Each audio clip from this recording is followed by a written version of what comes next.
అటువంటి రాజా రామచంద్రుడి యొక్క ప్రవరణ తెలియజేశాం. చతుస్సాగర పర్యంతం గో బ్రాహ్మణేభ్య శుభం భవతు. అదేవిధంగా సీతాదేవి యొక్క ప్రవర కూడా చెప్పడం జరుగుతుంది. ఆంగీర సహాయాస్య గౌతమ ప్రత్రయార్షే ప్రవరాన్విత గౌతమ సగోత్రోద్భవస్య స్వర్మ శర్మణో నప్త్రీం చతుస్సాగర పర్యంతం గో బ్రాహ్మణేభ్య శుభం భవతు.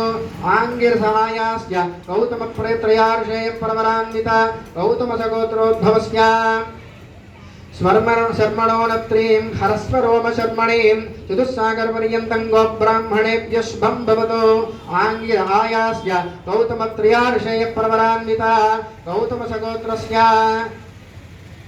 జనక మహారాజ శర్మణః పుత్రీం సీతా నామ్నీం కన్యాం వృణీభ్రం వృణీమహే. అటువంటి ప్రవర కలిగిన దేవి సీతాదేవి. ఆంగిర సహాయ